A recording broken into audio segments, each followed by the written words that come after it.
Okay. Sounds good. I'm just going to, as we gather here, begin with a lighting of a candle.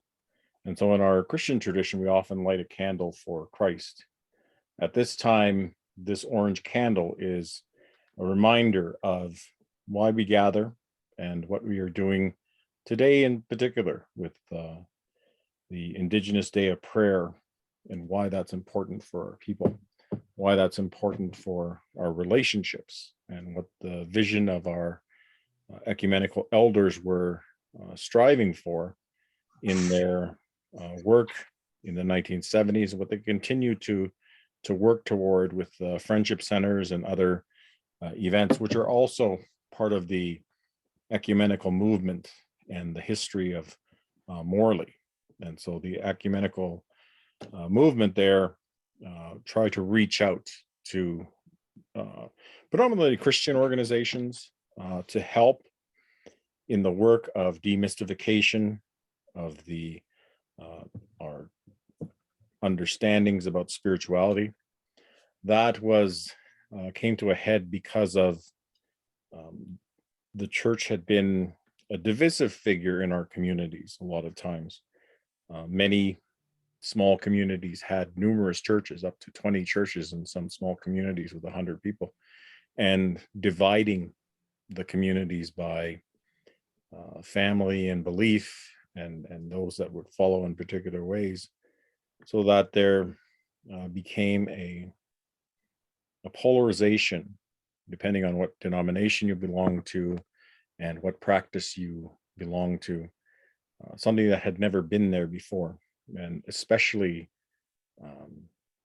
ostracization of the Indigenous practitioners, so the elders of our communities.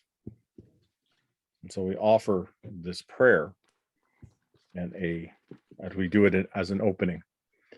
And we always begin with prayer and with our smudge as a reminder of our practice and of our traditions, how important that was for our people, many of whom lost this tradition, lost the ability to do the smudge because of being taught lessons about its unholiness and that assumption about who we were and how we believed in this world, that our traditions were not sort of sanctified as proper traditions for the Christian faith. Whereas in our Indigenous history, our elders always talked about the balance and the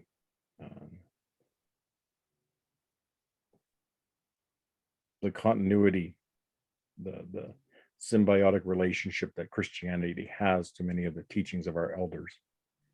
And so they continue to support the church, they continue to support our traditions. And when possible, today, we try to remember that, because it was a very difficult time for us. So as we come into this era of reconciliation works, we stop to remember this day and how important it was. So let us pray.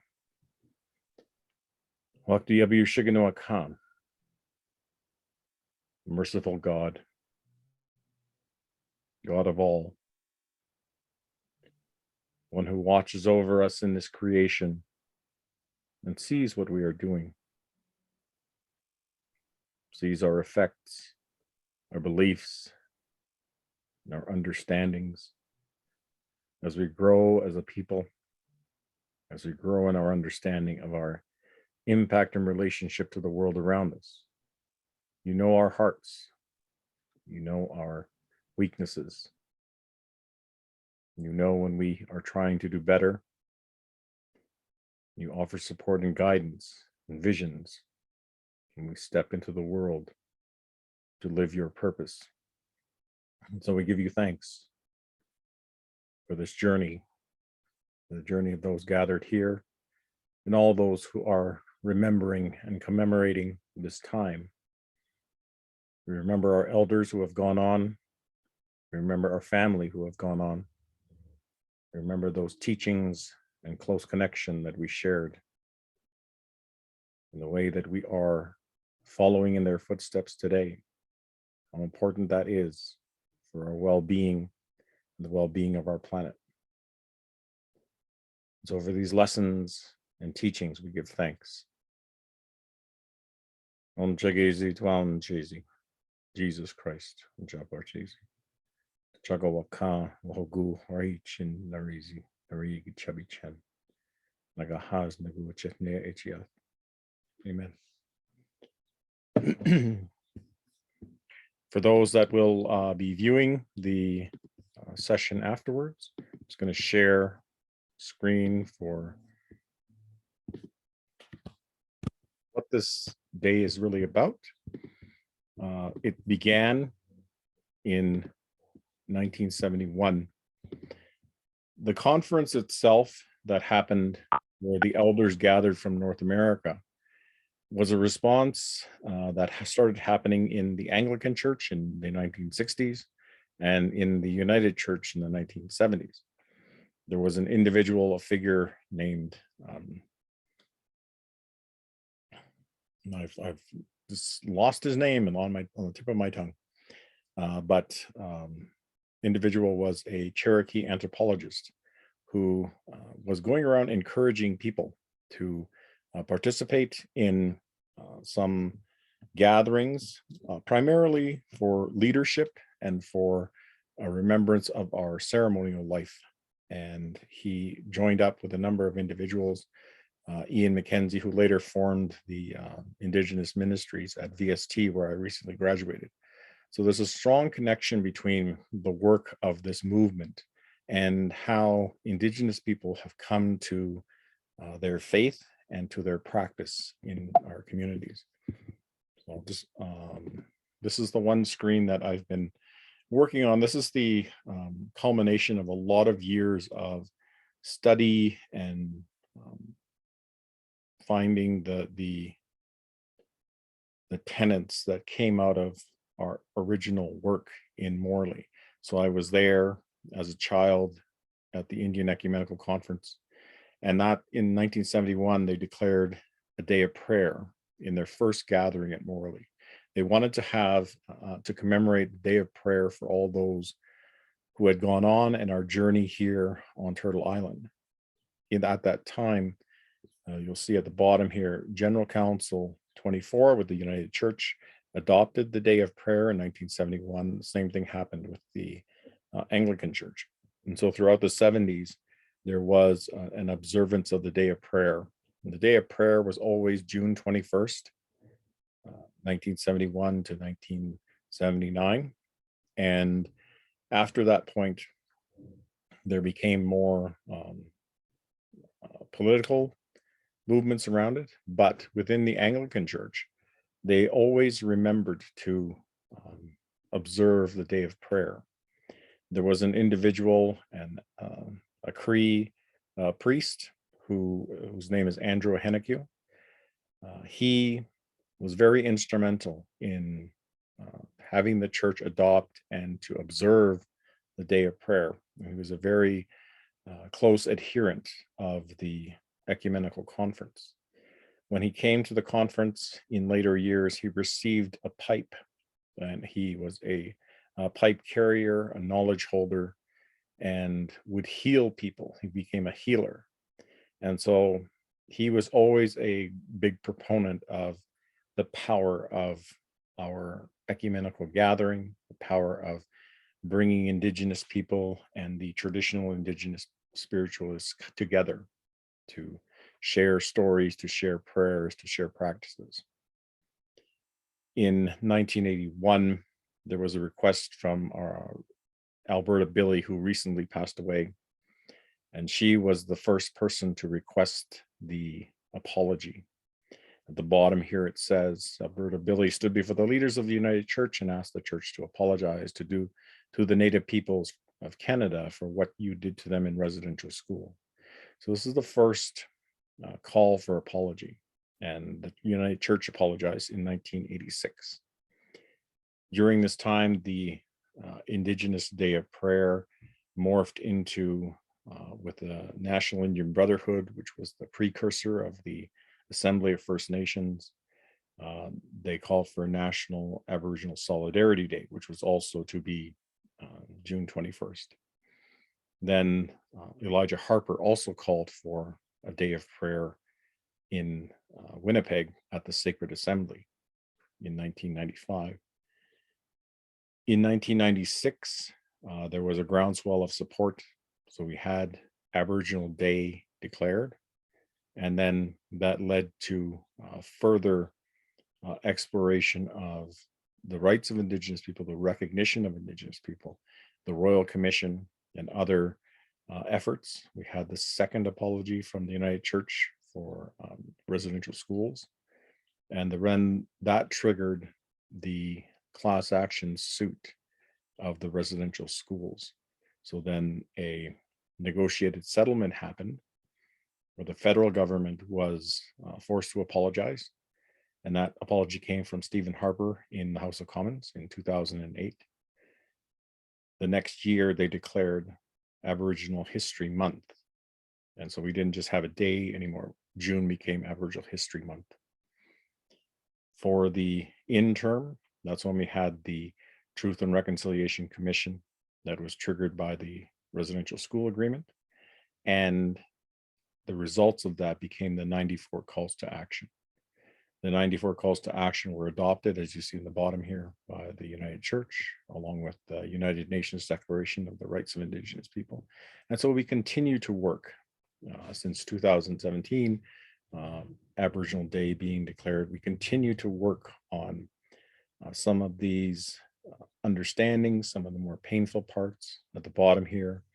The 1986 apology from the very Reverend Bill Phipps, who passed away recently, was not accepted but acknowledged, with the expectation that the church would try to walk a more faithful path. We pray that the apology is not symbolic, but that these are the words of action and sincerity, spoken by Elder Edith Memnook from the Saddle Lake First Nation.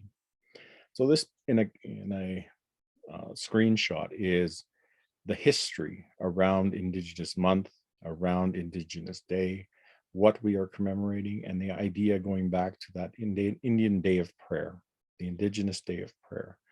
And so it's significant to me because after all that we had been through, after all of the exclusion of rights, the discrimination, the violence and death, the elders at that point in 1971 didn't come forward and say we need to find retribution, we need to exact harm in the way that we have been hurt. They call for a day of prayer. They called for us to go back to our traditions and to remember who we are, to try to build up what we know about our world and what we know about our relationships, so that we can exist in a healthy way for our people going forward. I'm just going to play a short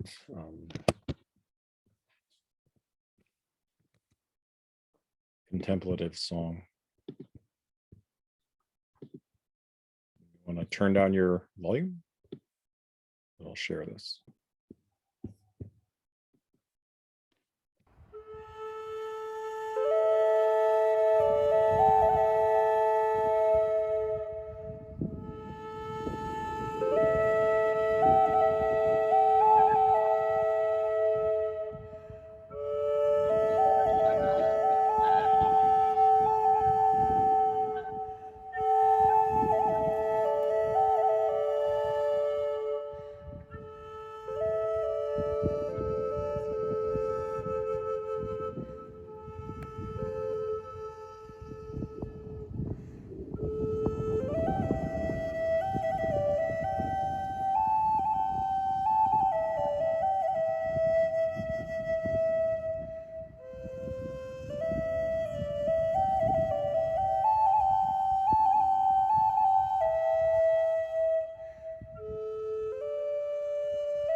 I'm just going to ask if anybody wants to share any of their prayers that they may have thought about for today. Maybe do one, and then I have another thing to share after that. I'll share, Tony. Sure. I was reading a new book that I'm reading called The Law of Love. And I just, as I participated in a blanket circle that you led us through a while back, I was just struck and by your comments today of the love that the Indigenous community shows to the land, to humanity, to each other, and they certainly are examples to all of us. And I thought I would read this quote that I really liked. It says, this is from one of the leaders of our female leaders of our church, Chaiko N. Okasaki. But she said, "We live in a world that is held together by love, organized by love, maintained by love, and nurtured by love. Ultimately, it will be redeemed by love, and even now, it is in the process of being redeemed by the love and kindness that we offer each other." And then one of our male leaders of our church said, "Love is the greatest of all commandments. All others hang upon it. It is our focus as followers of Christ, but certainly in every religion, I think that's our unifying principle, and we all need to get better at showing that and being examples. And I appreciate the Indigenous community for their wonderful example of this. You could show a lot of bitterness, a lot of anger, and all those things are probably, you feel those things, but what comes out is inviting us to participate with you in this land. And we, for me, I really appreciate that personally. Thank you. Thank you. I'm just going to share a bit of a land acknowledgement, and we'll let people share as they want, but just a couple of things to add to our time here. This land acknowledgement I prepared as sort of a national land acknowledgement for some of our work in other sectors that are not specifically located in Calgary, but and that's some contemplation on where we are in our relationships. So our acknowledgement today bridges lands and territories among the whole of creation. In this sacred space, we remember the lands to which we were first called into being. Ancestral lands, holy lands, full of belonging and nurture, lands that spoke our language back to us, whose names we recognize in our ancestral tongues, and to whom we were recognized and known by our places of origin. In this symbiotic relationship, we learned about God, our Creator, through the works of creation, and we learned purpose by observing the inner workings of ecosystems and the lives of our cohabitants. The animals, the plants, the rivers, the stars, each in their own way followed God's plan. In this time of our seeking our spiritual purpose for the land, may we take time, may we take these lessons of the past and invigorate them with new purpose. For we have much to repair and seek forgiveness for in our zest to rule over nature and nations. As we enter into this current era of change and fracture, may we find new ways of belonging that respect our fundamental traditions of being partners with Mother Earth, living in balance and beauty. And so I'll ask if anyone else wants to share. Tony, I'd like to share a couple of points, if I may. Sure. So one of the prayers that I had today was for you personally, and many of the elders that I've come to know through my work at St. Mary's and the various communities. So it's endless energy, and it can be terribly exhausting as people are seeking understanding and having that understanding overcome their confusion and being kind of feeling in chaos, like what happened, how could this be? And I know many of the people of the Indigenous community, it's terribly taxing to continue to go out to, as you said, go out to Morley and come back and go to all these ceremonies. So that was the first thing. One of my prayers was for you and everybody that does ceremonies like this. And then the second prayer I had was a prayer of gratitude. And as you know, my background is Ukrainian, and you've seen that piece.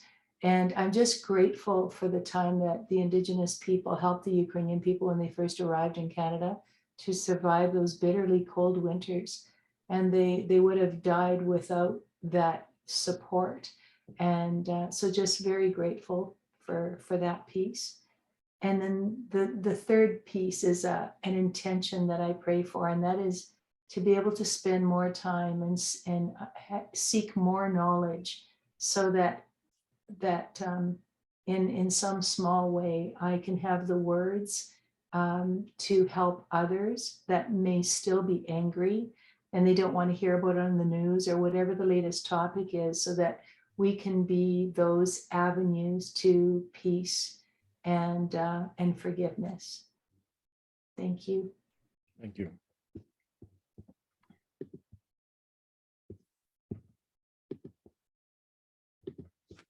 Going to share a bit of a thing here, then we'll go to our next person after this.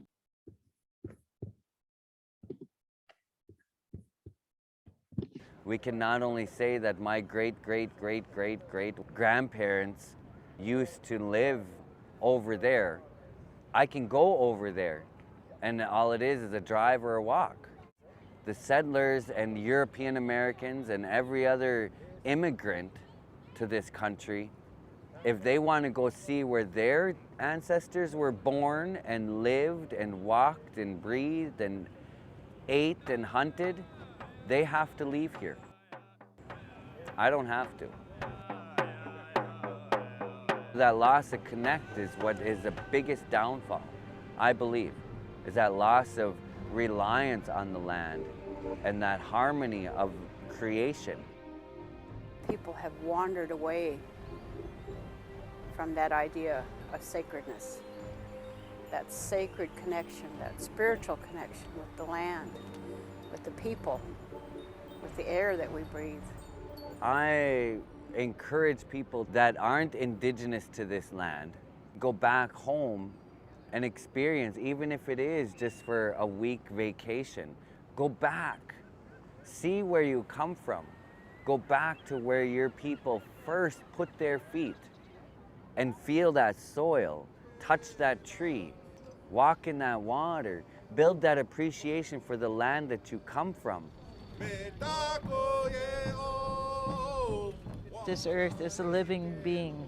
We are simply blessed to be part of her.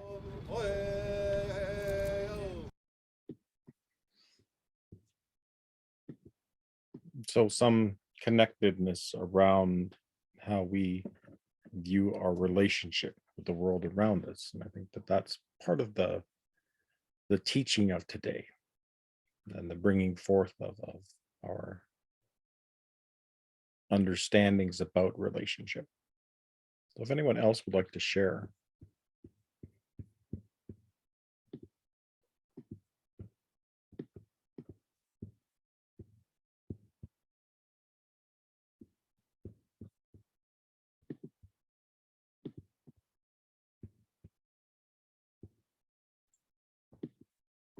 I can share something. This is connected a little bit to this morning. So I spotted something on social media. Chief Arval Looking Horse, the 19th keeper of the sacred light, Buffalo Calf Light, called on people from around the globe to gather at sacred places and join in prayer for the healing and protection of Grandmother Earth. So I thought, okay, when I was on the walk for reconciliation this morning, where is the sacred place? And I thought, could be the confluence of the Bow and Elbow rivers. And so that's where I went after I left the gallery. And I decided to say a prayer of blessing for the earth. And I would like to share that song, and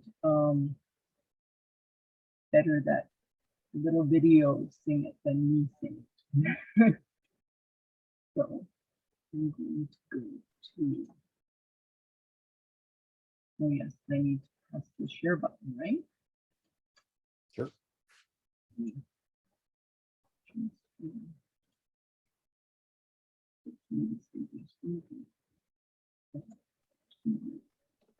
I forgot to do that little thing that allows for the sound. Yes, here we are.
Very nice, thank you.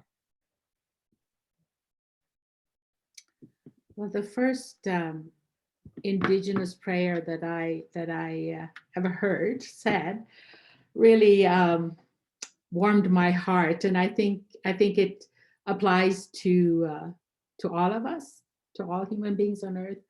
So I just want to say it because I always get so touched by reading it. O Great Spirit, whose voice I hear in the winds, and whose breath gives life to all the world. Hear me, I am small and weak. I need your strength and wisdom. Let me walk in beauty and make my eyes ever behold the red and purple sunset.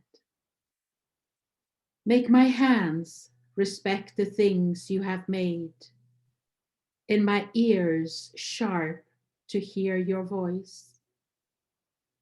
Make me wise so that I may understand the things you have taught my people.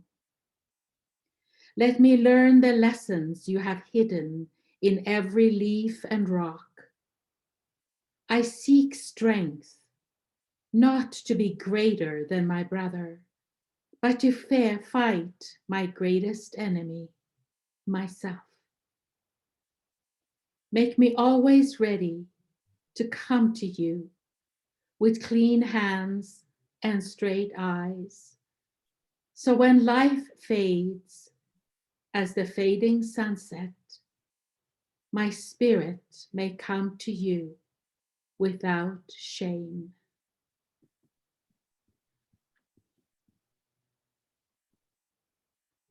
Thank you. That's a very, it's a good reminder of those teachings.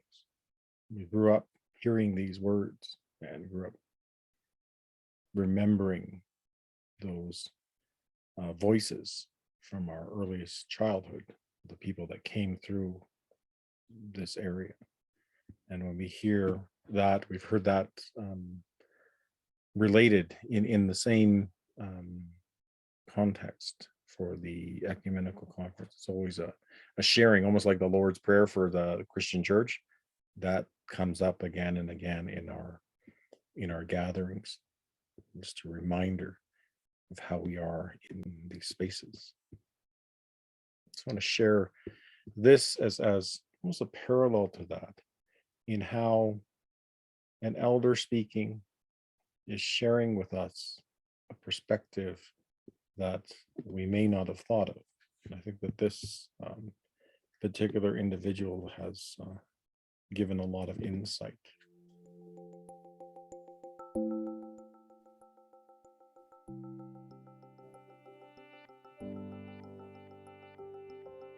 In the Lakota way of prayer, which has by now become almost a global saying, Mani Wachoni, they said, that has a lot of meaning, but a kind of shorthand is to say that water is life. Not only is water life, but water is also alive. So it has consciousness. The water is listening to us. And I had a phenomenon in my home in which water just started coming up out of the ground. And at one point it was coming up at 8 gallons a minute. So it was a lot of water. And I began to have this relationship with water like I never had before, because I was very concerned that it would flood my house, right? And so we kept talking, and we kept coming into a dialogue, and eventually I was able to say to her, look, if you need to take my house, it's okay. You can have it, because there's something that you're trying to do. It's gonna make me cry. And there's something that you're trying to say, and there's something that my community needs for you to arrive like this. And so I will be with you, and I will be a protector of you, and so I can speak on your behalf, you know. And so this water and I were in this alliance, and I would tell it, you know, you can't flow this way because the neighbors are complaining that you're making things too wet for them, and you can't flow this way because my storage shed is there, so I'd rather you don't go that way. You can't go this way because you're going to go into the street, and if you flow this way, then you're going to come into my house. So I'm not really sure what you can do, but I just ask for your help, you know, because I have to go now, and I'm doing something good. So, you know, anyway, so I leave and I come back, you know, 2 weeks, 3 weeks later, and I found that water split in 2 directions and dropped down into the ground, into the earth. And that was her solution. And so this water began to talk to me about itself. And it said, it asked me to go and find this larger body of water close by where I live, and to go pray in it. And so I stood in this long lake, and I was singing a prayer song with my drum over the water. And then that water started to give me some teaching, and it told me, it's good, daughter, it's good for you to pray into the water. Because when you pray into the water, it actually intensifies your prayer. So literally, you know that water evaporates, and so that water can travel through the clouds.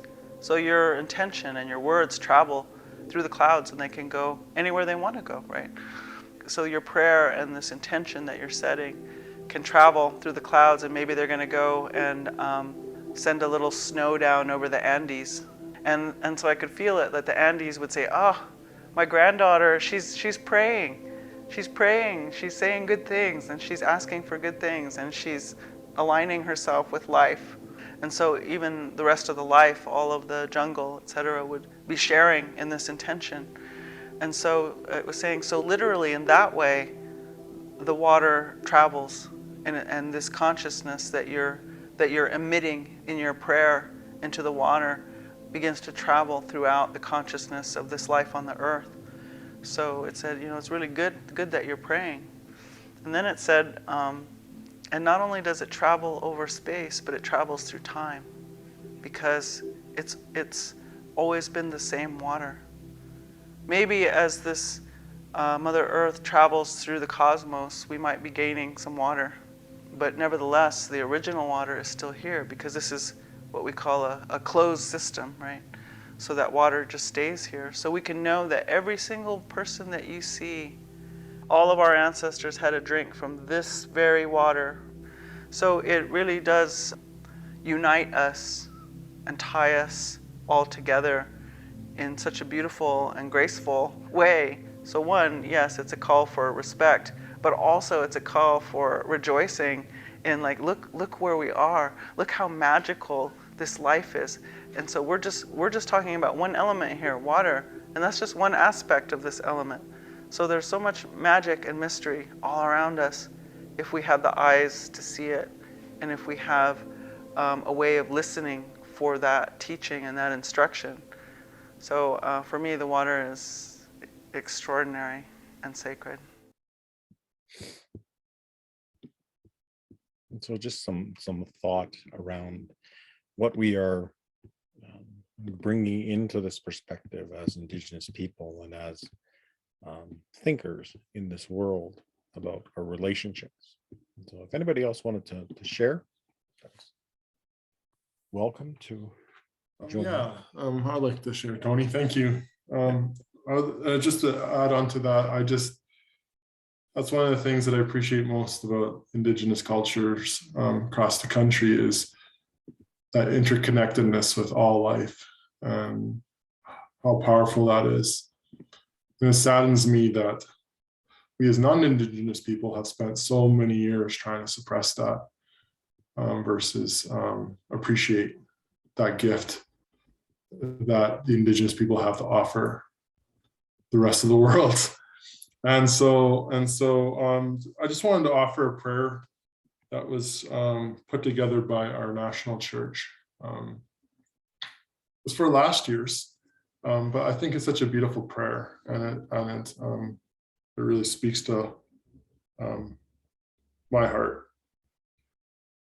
God of love, we give you thanks for the unique heritage, diverse cultures, and outstanding contributions of First Nations, Inuit, and Métis people. We acknowledge the deadly legacy of the doctrine of discovery and the patterns of domination and oppression that continue today. Open our ears to the stories of our neighbors. Open our hearts to hold the truth. Open our eyes to the gifts of your whole creation and the interconnectedness of all beings. Open our souls the ways of healing and transformation, and renew our strength for the work of repentance and reconciliation. Amen. Amen. Thank you. I'm going to offer a poem here from the poet laureate of the United States, Joy Harjo, who just gave that position to the next person. And so we did a reading with my sister Gloria of this poem.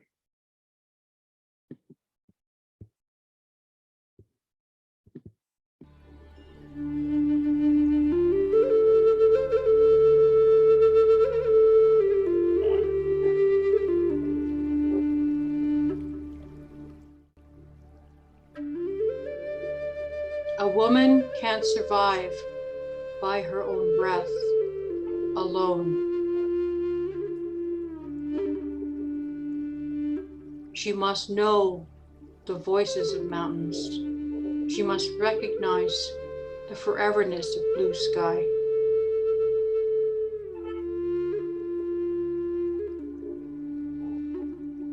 She must flow with the elusive bodies of night wind woman who will take her into herself.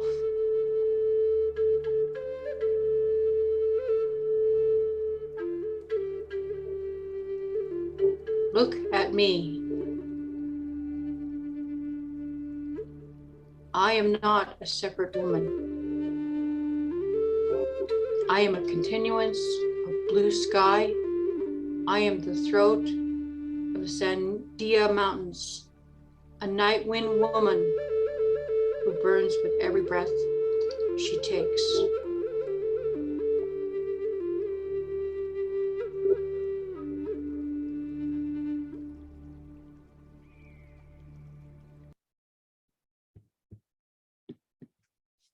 And so those are some of the reminders that while we share relationship, we don't share that equally, and that we are still contending with many issues in our communities that require us to be forthright and to bring our concerns, because we're seeking that relationship and that solidarity around these issues, that we might find a better way toward equality and fair treatment. And so that becomes the reason why we have an Indigenous Day, and why it's important that we take time to remember. And so as our final portion here is going to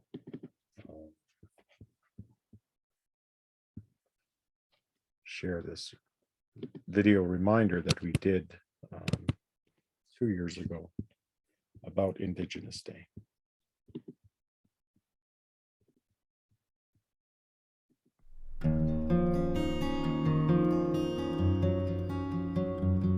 Today we celebrate Indigenous Peoples Day. This is a historic day for the Treaty 7 area. The day was first introduced by the Stoney people in Morley in 1971. On this day, the elders of the Ecumenical Conference in Morley advocated for a day of prayer for Indigenous people. They did this so that we could honor and remember our heritage, our people, and our stories. There is continuing struggle for missing and murdered women. There is continuing struggle for those who feel the effects of residential school. There is continuing struggle for those who grew up in a system of need, in a system of want, who are struggling today to find work, struggling today to find a place in Canadian society.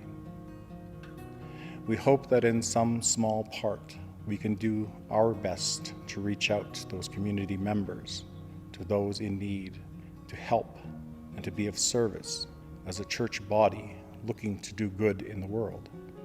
Let us remember that we have gifts to give and that we can share in a future that brings us all together.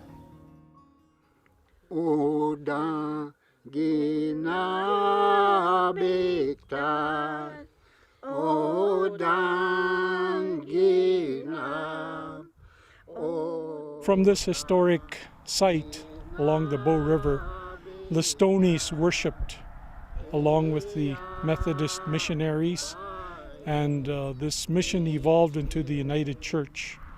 And we've had a history that's been one of experience of good and not so good things.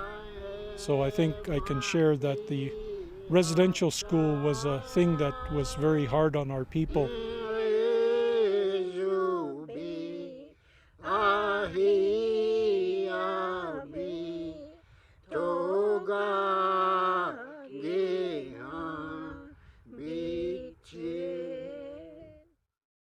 Today we're part of the reconciliation movement. And when I say that, the church was not aware of things like the treaties. Today we pay homage to the land acknowledgement, and we acknowledge we're in Treaty 7 territory, of which my family signed the treaties in 1877. We were witness to the apology in 1986 by the United Church. We've seen the 2008 apology by the Harper government and the residential school settlement. Since that time, it's been very dynamic. A lot of changes in attitude in society that have taken place. This includes the release of the Truth and Reconciliation Report, and also the acceptance of the United Nations Declaration on the Rights of Indigenous People in 2016 by the United Church of Canada. There are many ways to live out your reconciliation story. You can write your member of parliament about the action plan for missing and murdered Indigenous women and girls that has been delayed. You can help someone write out their day school application. You can read the caretaker's report and the calls of the church. You can learn more about your treaty in your area. You can invite your community of faith to record their stories of Indigenous outreach, and you can read the TRC calls to action. You can create a heart garden. You can have a watch party on an Indigenous issue and join in a conversation on Zoom. There are also ways to inform yourself to do the work of reconciliation, to reach out to your local friendship center or Indigenous church, to assist with a food drive, or children's clothing, or school supplies.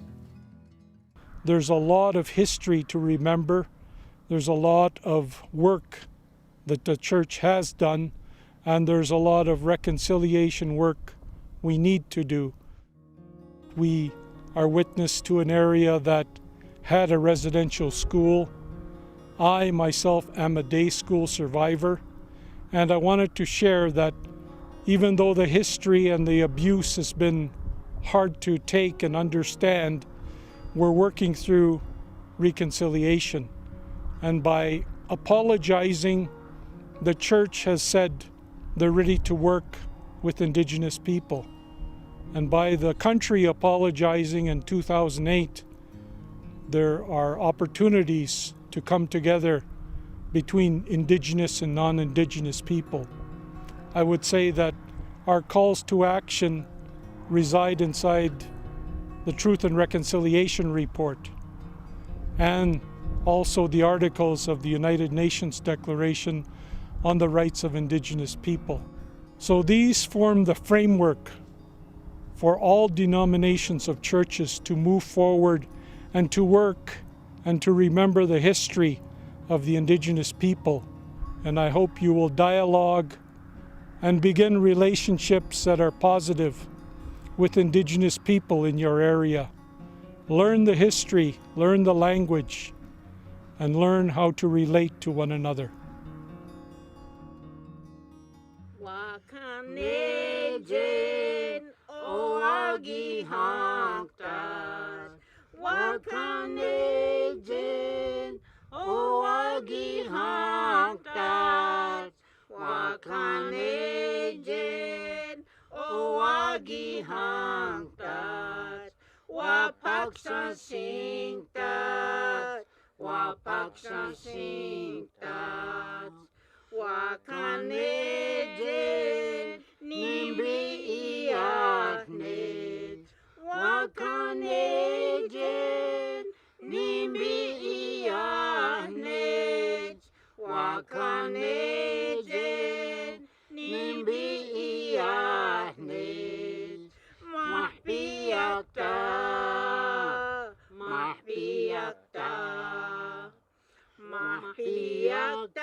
And so that concludes our sharing for today. and the work that we continue to do with the different denominations and with the Calgary Interfaith Council. I'm very happy that all of you showed up to share and to be part of an observance of this day, which is very significant, I think, for our community and for our region.